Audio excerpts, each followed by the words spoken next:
tell you a little story, right? Prior to the SNP winning Holyrood in 2007, Holyrood had it was called the Scottish Executive for a start. Get to that in a minute. But they had a logo. And you go back onto the internet and you look at the Scottish Executive logo. Now, fair play to the Labour government at the time. It was the Scottish coat of arms. Now, that's a really nice Scottish and British form of symbolism, showing in and of itself that Holyrood has a relationship with the wider British political, historical culture. Fantastic. Nobody was complaining about that, except Alex Salmond. Scrubbed that off all of the stationery, scrubbed it off all the buildings, and replaced it with the new Scottish logo, which is a saltire. How original. How original. So everything was rebranded. Throw out the nice Scottish coat of arms, stick a saltire up there. That's the new Scottish logo, which has been ever since. And he did that because he could. It wasn't written down that that was a reserved power. So it was just one of these things that was considered to be devolved. So he could do that. Another thing which he did was he changed the name Scottish Executive to Scottish Government. And that really, really was the beginning of our present day confusion.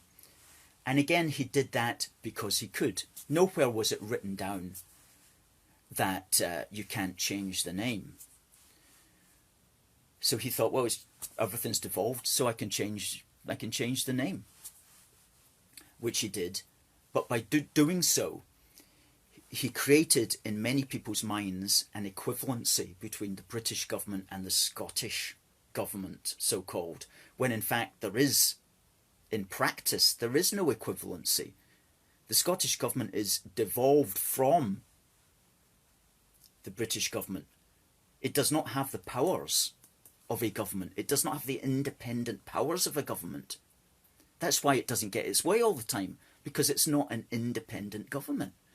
It's more properly termed an executive, which in itself suggests that there is a form of hierarchical relationship there, that it's not an equivalency. However, the government, the Labour government at the time in 2007, did not have the moral stamina or the strength or the will to say, whoa, no, you can't call yourself that. They didn't go there. So he just got his way. He got his way through sheer force of doing what he wanted.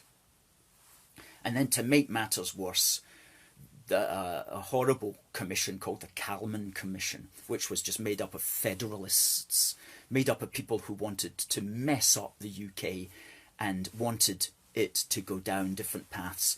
They were commissioned to find ways to mess up the UK, and they came up with a report, and the report officially said that we should change it now officially from executive to government. And then when Cameron and Clegg were elected as in the Tory Lib Dem coalition, they passed the 2012 Scotland Act, which unfortunately put all that into law.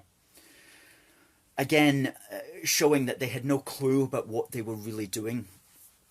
So now we're all compelled to pretend, because it is a pretense, we're all compelled to pretend that the Scottish so-called government is on some kind of equivalency with the British national government, which it's not. It's not on such an equivalency at all.